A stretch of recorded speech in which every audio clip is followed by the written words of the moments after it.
Monday, October 14th, 1985 was Columbus Day, and Steve Christensen was marking the holiday by chasing his 3 young sons around his big sunlit living room. His wife Terry stood next to the fireplace, smiling with a hand on her very pregnant belly, and every time Steve looked over at her, he couldn't believe how beautiful she looked. She was absolutely glowing. Steve stopped running around to catch his breath. He was only 31 years old, but everyone said he seemed older, and today he felt older too. He was tall and broad-shouldered with thick brown hair and an air of seriousness about him. Steve's number one goal in life was to provide for his family, and he'd worked hard so they could have their nice home here in Salt Lake City, Utah. As his boys crowded around him, still wanting to play, Steve suddenly felt a pang of guilt. He knew he had not been spending enough time with his family lately because he had been so consumed with work. But Steve didn't feel like he had any other options. 2 months ago, the financial consulting company that he had helped build had gone under, leaving Steve almost bankrupt. Now he was trying to launch a new consulting business with a friend, and he was working overtime basically every week to get this new company off the ground. Steve told his sons they could play for a few more minutes, and so they did, and then afterwards he stood up and he walked over to Terry to rub her shoulders. He knew she was exhausted from the pregnancy and that she didn't like him working all the time, but Steve also knew he and his wife could make it through hard times. Not only did they have each other, but they also had their faith in the Mormon Church. Steve was a bishop in the Church of Jesus Christ of Latter-day Saints, as the Mormons are officially known, and Terry was a devoted member. Literally half the population of Salt Lake City was Mormon, and Steve loved it. He and his growing family were surrounded by a big supportive community. But Steve's interest in Mormonism went well beyond his faith. He also collected historic Mormon artifacts like letters, books, and other documents that cataloged the church's past. Before his financial problems began, Steve used to buy and sell these 19th century antiques all the time. He'd even donated rare historical documents to the church. These days, though, he mostly helped arrange document sales for other people. He'd recently helped his friend Mark Hoffman, who was a professional antiques dealer, get a $185,000 USD loan to buy some early Mormon letters. Not only that, Steve had tracked down a lawyer whose client was interested in purchasing the letters from Mark at an even higher price. Steve, Mark, and the lawyer were going to meet tomorrow morning to make everything official. But Steve didn't want to think about business right now. He just wanted to enjoy this rare day off with his family. He kissed his wife's shoulder and went back to playing tag with his boys. The next morning, Steve's alarm went off at 7 a.m. He dragged himself out of bed, got ready for work, grabbed his briefcase, and headed to the kitchen. Terry was in there making waffles for the boys, and she asked if Steve wanted to sit down and eat, but he told her he didn't have time. He was just going to grab breakfast on his way to the office, and so he gave his wife and sons each a kiss before heading out the door. Steve drove his Jeep towards downtown Salt Lake City, stopping to buy a box of donuts and a couple of cans of ginger ale on the way. Then he parked his car outside a huge 8-story high-rise building called the Judge Building, where his office was located. The Judge Building was filled with other shops and offices, and even though it was only 8 a.m., there were already plenty of people milling around. Steve waved to some of the familiar faces as he strode toward the elevator. Steve took the elevator up to the 6th floor, and as he approached his office door, he noticed a cardboard box sitting on the ground. It sort of looked like a box that might contain a big cake, like a big square, and on top of this box, written in black marker, it just said, "To Steve Christensen." Steve balanced the 2 cans of ginger ale on top of the box of donuts, and then he carefully bent down and used his free hand to pick up this box. At that same moment, Steve's new business partner, Randy Rigby, was weaving through traffic trying to get downtown. Randy was about 10 minutes late for work, and he'd been trying to page Steve and let him know he was on the way. Steve was not answering. And as Randy approached the Judge Building, he was quite surprised to see all these fire trucks and police cars outside, parked everywhere with their lights flashing and sirens going off. People were gathered around the building, looking curious and concerned. Randy scanned the crowd for Steve, whose tall, broad frame was always easy to spot, but he couldn't see him anywhere. Then he started looking for Steve's Jeep and noticed it parked nearby. Randy walked up to a woman who obviously was from the Judge Building, and he asked her, what's going on here? And she said the whole building had just been evacuated because of some emergency. She said she had no idea what this emergency was. Suddenly, Randy had an unsettling thought. What if Steve didn't know that he needed to get out of the building and he was still in there? Randy needed to make sure Steve was okay. So even though he could see police officers shooing people away from the main entrance, he decided to sneak in. Randy drove his car to the back entrance of the building and quietly slipped inside. He sprinted up 6 flights of stairs, burst into a long hallway, and looked at his and Steve's office door. Except there was no door. The entrance to their office was now a gaping hole framed by splintered wood and chunks of broken drywall. The hallway was littered with debris and coated in dust and ash. Randy's eyes looked to the floor, and he saw there were chunks of burned donuts and also 2 ginger ale cans that had been bust open. Then he saw his partner's mangled body lying amidst the wreckage. His business partner was so obviously dead that the emergency medical workers standing nearby weren't even trying to revive him. The scene was so horrible that Randy could barely process it. Staring at his lifeless friend, all he could think was, who's going to tell his wife? But then, a police officer grabbed Randy's arm and pulled him away from the area. He told Randy the building had been evacuated and he was not supposed to be here.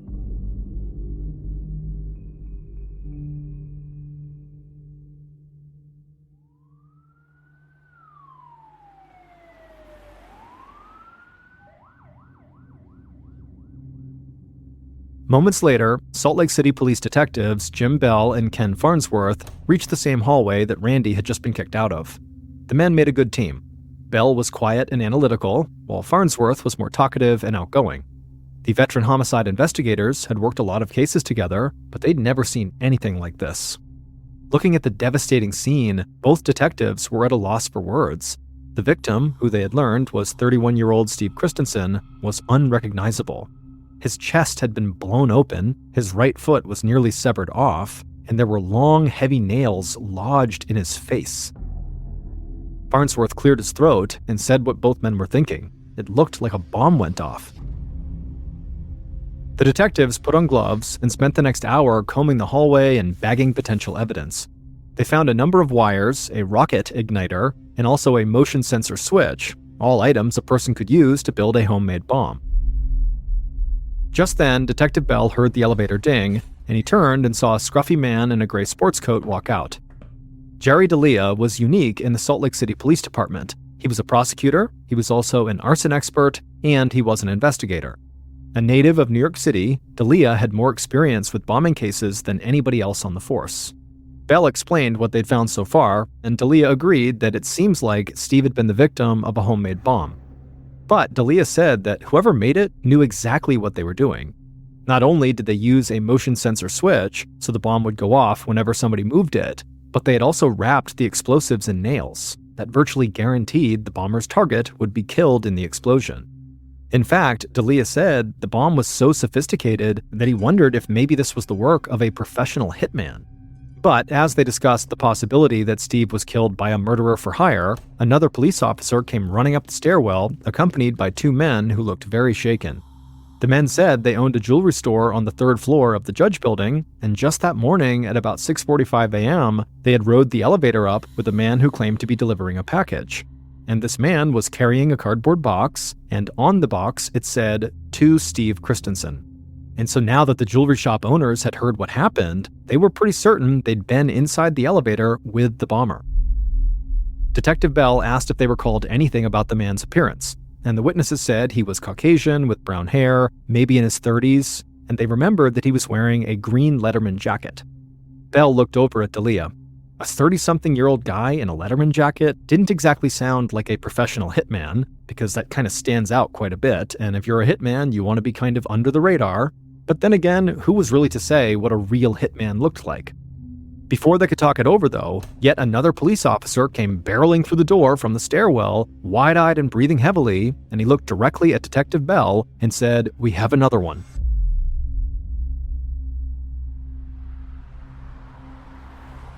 Shortly after 11 a.m., about 2 hours after this first explosion, Prosecutor D'Elia pulled up outside a home in the upscale Salt Lake City suburb of Holiday. He saw county sheriff's deputies, TV news reporters, and frightened neighbors crowded outside, all trying to make sense of the horrific scene. D'Elia parked his car, stepped out, and looked over at what was left of a nice brick house. An entire side of the garage had collapsed, and the carefully mowed yard was now covered with debris. D'Elia pushed through the crowd, and then he saw what everybody was staring at. There was a woman's body lying on the front porch. She had wavy gray hair, but her face was obscured by burns and soot, and her left arm had been blown off, and her abdomen had been ripped open. D'Elia didn't know this woman, but seeing her shattered body and destroyed home made him feel furious. Bombings were rare in Salt Lake City, and back-to-back bombings were basically unheard of. So D'Elia was quite certain that the same killer or killers were responsible for both. D'Elia approached one of the deputies who was already on scene and asked what they knew so far. The deputy told him that the victim's name was Kathleen Sheets. She was a 50-year-old schoolteacher and mother, and she was married to a financial consultant named Gary Sheets. Gary was the founder of that failed investment company where Steve Christensen used to work, and the men had a close professional relationship until about 2 months ago when their business went under. Then, the deputy showed D'Elia a piece of cardboard from the box that the bomb came in. There, in black marker on the cardboard, was Gary's name. Apparently, the deputy said, Gary was the bomb's intended target, not his wife. D'Elia thought this over. 2 partners whose business recently failed had both been targeted by devastating bombs within hours of each other. D'Elia wondered if someone who had lost money when Steve and Gary's company collapsed might be out for revenge. But D'Elia also thought it was possible that maybe Gary killed his former business partner and his wife and only wrote his name on the box as a diversion. Either way, D'Elia knew exactly who investigators needed to speak to next.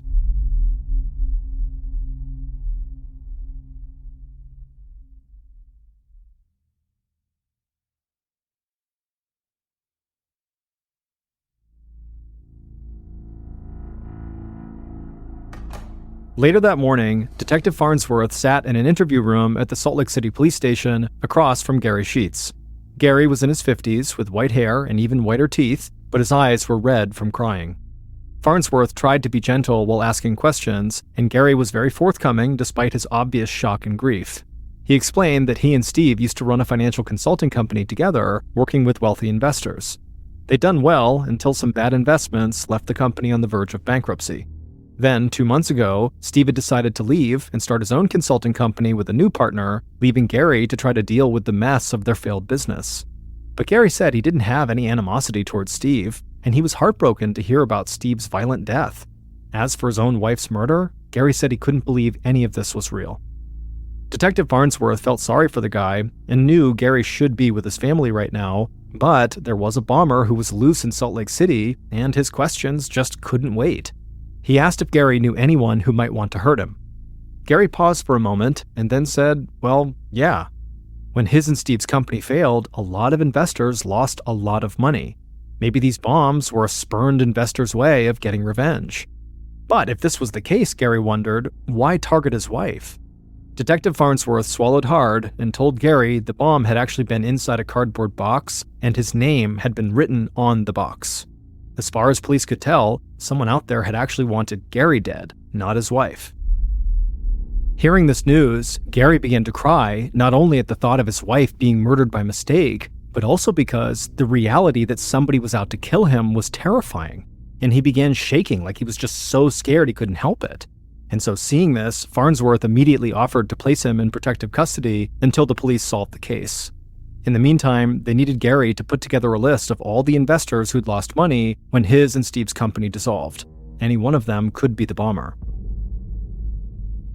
While Detective Farnsworth wrapped up his conversation with Gary, his partner, Detective Bell, was a few miles away on the couch in Steve Christensen's living room.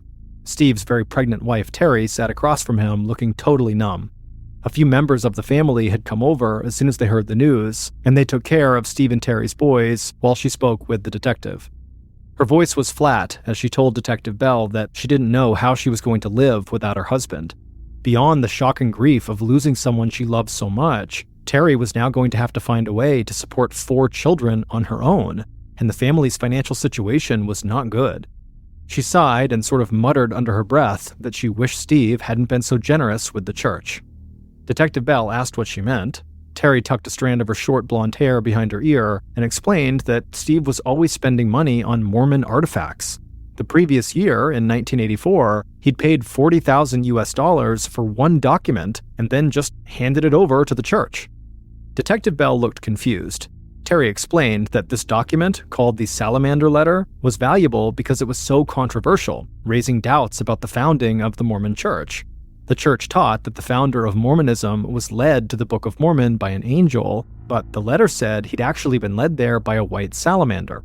Terry said that Steve's friend, Mark Hoffman, had found the salamander letter from one of his confidential sources, and when word got out that Mark had the letter, church leaders got really upset because it totally went against their teachings.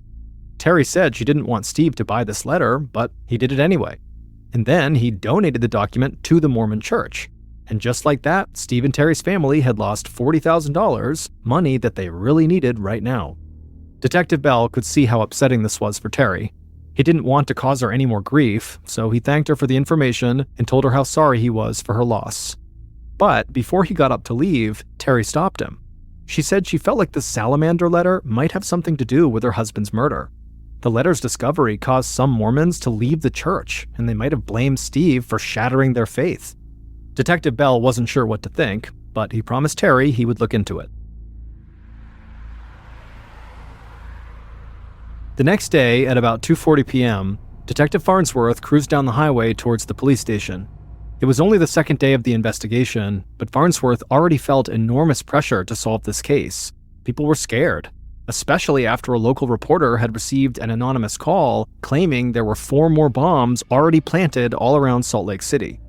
And at a press conference the night before, the Salt Lake City police chief had said the crime could be related to this salamander letter. And so, fearing that their affiliation with the Mormon church could make them the next victims, multiple prominent Mormons had taken their wives and kids into hiding. Detective Farnsworth pulled into the police station, but just as he turned off the ignition, he heard an emergency report on the police radio. The dispatcher said all available police needed to head to an address near Main Street in downtown Salt Lake City. Just as the public feared, the bomber had struck a third time. Minutes later, Detective Farnsworth skidded to a stop near a blue Toyota sports car that was still smoldering. A firefighter sprayed water onto the smoking vehicle, and Farnsworth could hear the siren of an approaching ambulance just a few blocks away. Farnsworth jumped out of his car and saw that the entire driver's side of the blue Toyota had been blown apart, and a few feet away, a Salt Lake City police officer was kneeling on the ground, cradling an injured man's head. The man looked like a total wreck to Farnsworth. There were shards of glass in his face, his bloody right hand was missing a fingertip, and he had a piece of metal shrapnel sticking out of his right knee.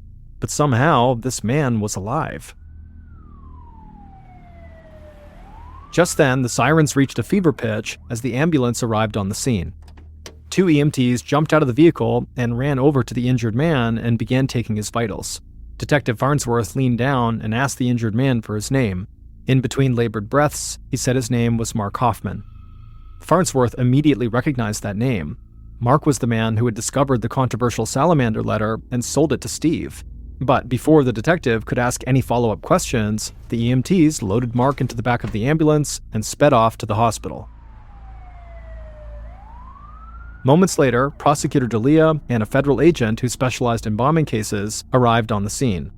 The federal agent immediately began examining Mark's smoldering vehicle, while Farnsworth got D'Elia up to speed about the latest victim.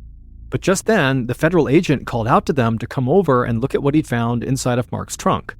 Farnsworth and D'Elia ran to the back of the sports car, and in the trunk they saw a trove of old-looking papers that had been damaged in the explosion. They were either burnt from the fire or sopping wet from when the firefighter had doused the vehicle with water, but they were all there and clearly seemed pretty important. As he looked at the ruined papers, Detective Farnsworth was overwhelmed with questions. Why would someone want to kill Mark Hoffman? Could it be related to the documents inside his trunk? Or could it be someone who blamed Mark and Steve for unearthing the salamander letter that undermined the Mormon faith? And if that was the case, why would the bomber then also target Gary and Kathy Sheets? They were connected to Steve, but they had nothing to do with the buying and selling of Mormon artifacts, and so none of it made any sense. At about 4 p.m. that afternoon, Detective Bell stood in Mark Hoffman's room at the LDS Church Hospital. Mark had all these open wounds on his face from where doctors had pulled glass out, and he was waiting for an operation on his injured leg. Bell felt terrible for him, but on the bright side, doctors said he was likely going to live. Mark was on pain medication, and when he spoke, his voice was barely above a whisper. Detective Bell asked him if he felt well enough to talk, and Mark croaked out a yes. The detective asked Mark where he was going when the explosion happened, and Mark said he was on his way to sell some rare documents to a lawyer downtown. Bell asked what kind of documents, and Mark sort of paused for a minute and then said he couldn't actually remember. He said he couldn't actually recall much of anything from that morning except opening his car door and seeing a small package fall out. Mark said he went to pick up the package, and then everything went black. Detective Bell nodded grimly. He'd heard from people in the Mormon community that Mark was this incredibly talented and charismatic man. Mark was jokingly known as the Mormon Indiana Jones because he was so good at finding valuable artifacts. So to Bell, even though he didn't know Mark, it just seemed so sad that this guy was kind of a shell of himself with virtually no memory of what nearly killed him. Bell asked Mark if he could recall anything from before the explosion. Mark thought for a moment, and then he whispered that he had noticed a brown pickup truck that seemed like it was following him right before the explosion. The truck didn't worry him at the time, but only now, as he thought about it, he wondered if the bomber might have been trailing him. He'd seen through the mirror that the driver was a white man with brown hair, but besides that, Mark didn't get a good look at the guy because, again, it didn't really matter to him at the time. Detective Bell nodded. It sounded like the driver could be the same person the father and son saw in the Judge building. But still, there was a lot of white men with brown hair in Salt Lake City, Utah, so this was not a particularly helpful clue. Just then, a doctor came into the room and said they needed to begin prepping Mark for his leg surgery. Detective Bell thanked Mark for the information and then turned to leave.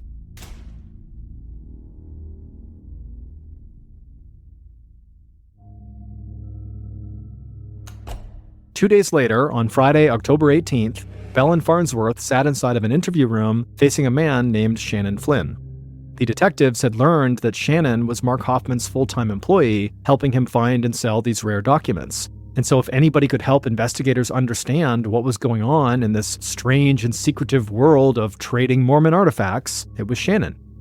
Sitting at the table, Shannon seemed very nervous. But then again, so far 3 bombs had gone off in Salt Lake City, targeting Shannon's boss and another man he routinely worked with, Steve. Shannon admitted that he was terrified of becoming the bomber's next victim. Detective Bell asked Shannon if there was any particular person he felt afraid of, but Shannon shook his head and said no. He told them that a lot of these document sales happened anonymously through people's lawyers or other representatives, so this made the whole situation even more frightening. Somebody could have it out for him, and he wouldn't even know their name. Bell asked if Shannon knew anybody who might want to hurt his boss, Mark, and Shannon said that Mark was having financial trouble related to 2 different document sales. Either one could have made Mark some enemies. Shannon said for the first deal, Mark had asked his friend Steve Christensen for help getting a private $185,000 loan to purchase a collection of antique documents. And now, Mark was having trouble paying back that loan, which had very much upset Steve. But Mark kept telling Steve not to worry because he had an even bigger sale pending. And when that went through, Mark promised he could pay back the loan then.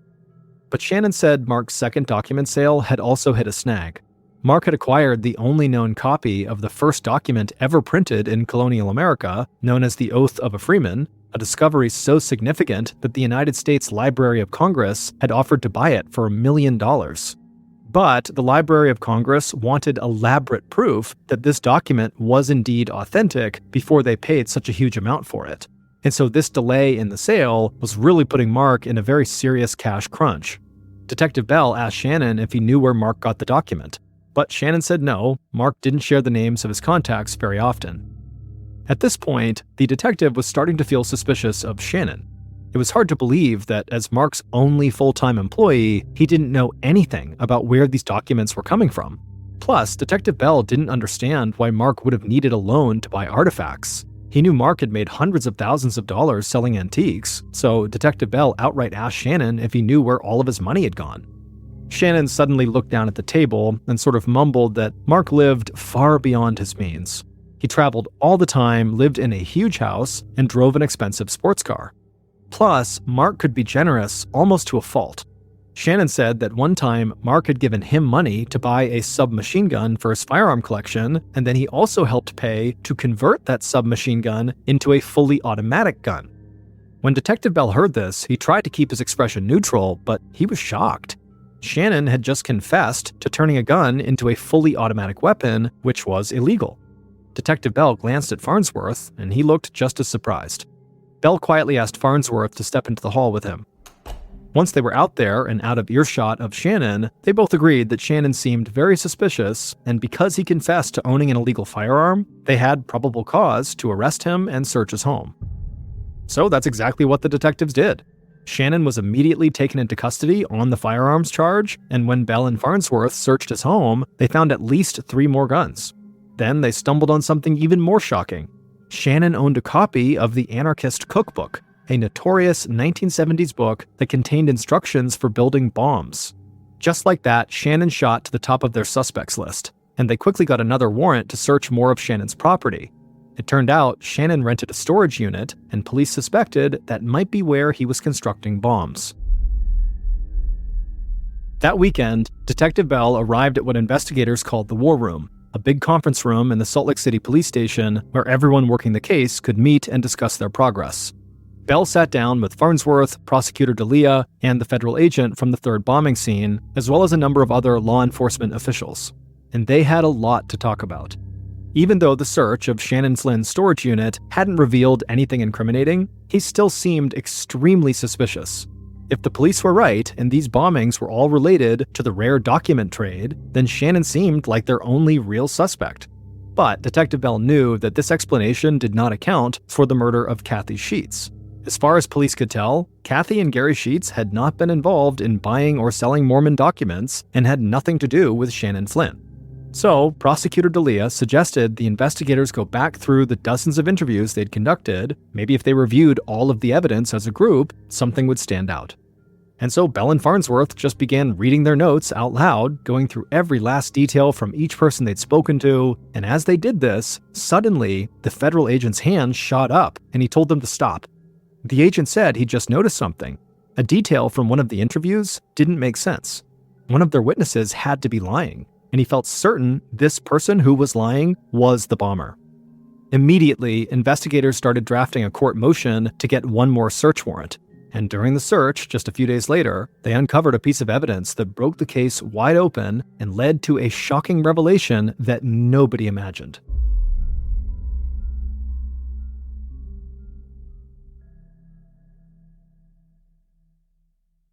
Based on the evidence found during police searches, here is a reconstruction of what police believe happened during the Salt Lake City bombings of 1985.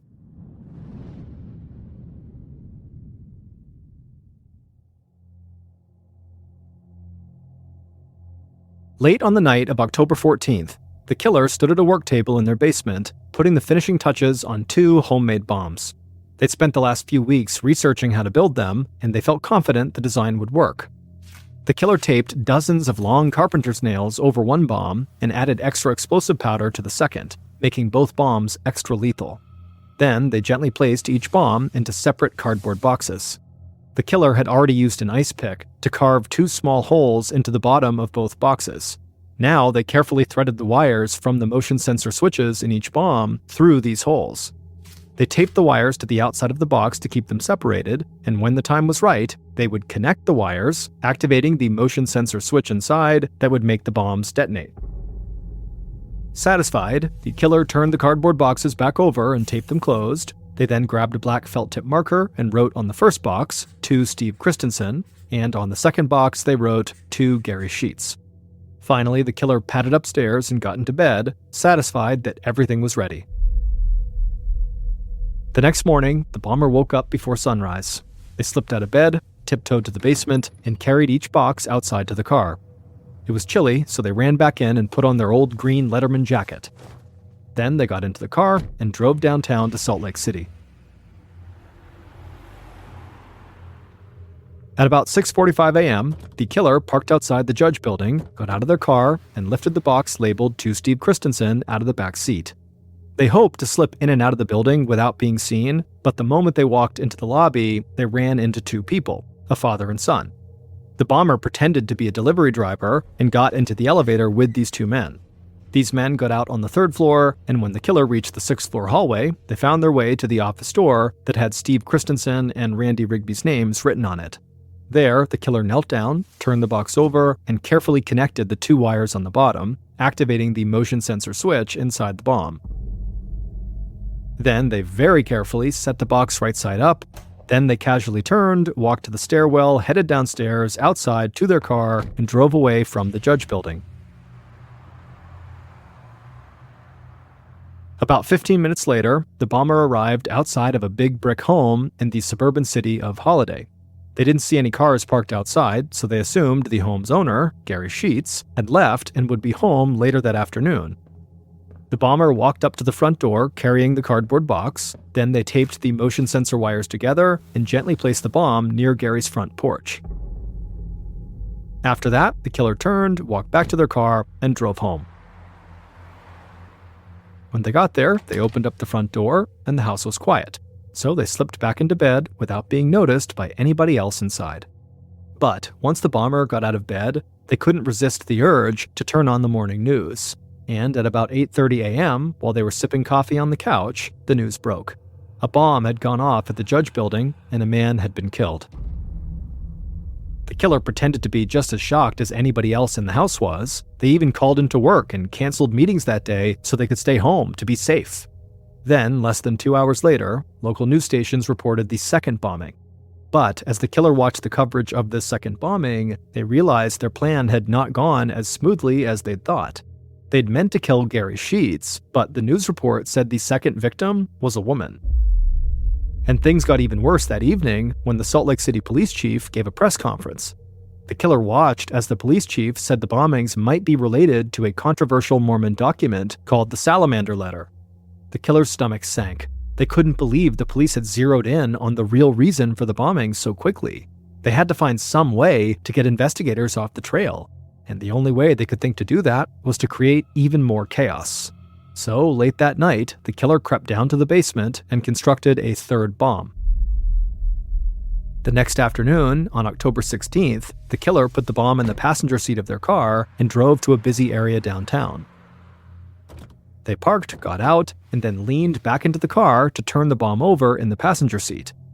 They attached the two wires on the bottom of the box, activating the motion sensor switch inside. Then, as they went to take the box out of the car, they jostled it just a bit too hard, and the bomb detonated, sending the killer flying.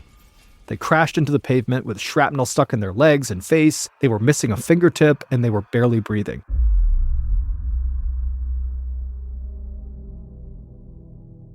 At about 4 p.m. on Wednesday, October 16th, when Detective Bell went to the hospital to interview Mark, he had a lot of questions about how the explosion happened. Mark said he opened his car door and a small package had fallen out, then exploded. But later, when Detective Bell read his notes from this interview aloud to fellow investigators, the federal agent said Mark's story did not line up with the physical evidence. The pattern of damage inside of Mark's car showed the bomb was somewhere near the center console when it detonated, not anywhere close to the driver's side floorboard like Mark had claimed. Now they had caught Mark in what looked like a lie. It was enough for the police to get a warrant to search his home, and there, shoved in the back of a closet, they found a green letterman jacket, just like the one the bomber wore. But that was far from the most damning evidence. Police also discovered 2 locked rooms in Mark's home, which his wife never entered. The rooms were filled with stacks of old-looking papers, inks, and chemicals. Detectives didn't know what to make of all this until they found a receipt from a local engraving company. The owner of the company told them that Mark had ordered a special engraving plate that would allow him to recreate a famous historical document called the Oath of a Freeman. The same document Mark was trying to sell as authentic to the Library of Congress for $1 million. The detectives soon put 2 and 2 together. Mark Hoffman did not have secret sources who provided him with rare and valuable artifacts. Instead, he'd been forging documents the entire time, which was why he wouldn't tell his employee, Shannon Flynn, where he was getting them from. As for why Mark did all this, money was his most obvious motive. He'd made hundreds of thousands of dollars by forging documents. But he also had another aim. He wanted to embarrass the Mormon church he'd grown up in. Although Mark pretended to be a devout Mormon, he'd stopped believing in the church's doctrines when he was a teenager. As an adult, he started forging papers that would undermine the church's history and shake other people's faith too. The Salamander Letter was totally fake, but it did embarrass church leaders by making it look like Mormonism was inspired by a salamander rather than an angel. And Mark's friend, Steve, had paid him $40,000 for it, believing it was real. Then, in the months leading up to the bombings, Mark had persuaded Steve to arrange a big $185,000 loan to buy a collection of Mormon letters that did not even exist. Mark took the money from Steve and squandered it on fancy vacations and a sports car, and then couldn't repay the loan. So, to get out of this financial hole, Mark forged a copy of the historic Oath of a Freeman that he planned to sell to the Library of Congress for $1 million. But after Mark gave this fake document to library officials to verify, weeks ticked by with no word from them, and he got nervous that experts had found a flaw in his forgery and his whole scheme would fall apart. And at the same time, Mark's friend, Steve, was getting very impatient with Mark for not repaying his $185,000 overdue loan. And so at this point, Mark decided his only option was violence. He murdered Steve to get him off of his back, and then planted a bomb at Gary Sheets' house as a diversion. In reality, Mark didn't care whether Gary lived or died. He just wanted police to think that the bombings were all related to Steve and Gary's failed financial consulting business. And the plan almost worked until Mark made the mistake of setting off a bomb in his own car. He later claimed he did this on purpose in an attempt to commit suicide, but investigators believed Mark actually intended to use this bomb either to kill Shannon Flynn, who was talking to police about Mark's financial problems, or to cause such a scene in downtown Salt Lake City that it would throw the detectives off his trail. Officers arrested Mark Hoffman in January of 1986, and he quickly confessed to both the forgeries and the bombings, but he expressed no remorse for what he'd done. Mark then pleaded guilty in exchange for a life sentence rather than facing the death penalty. Once he was in prison, Mark's wife divorced him, and he was excommunicated from the Mormon Church. Mark later attempted suicide, but he would survive. However, he would permanently damage his right arm, ironically losing control of the hand he'd once used to commit his many forgeries.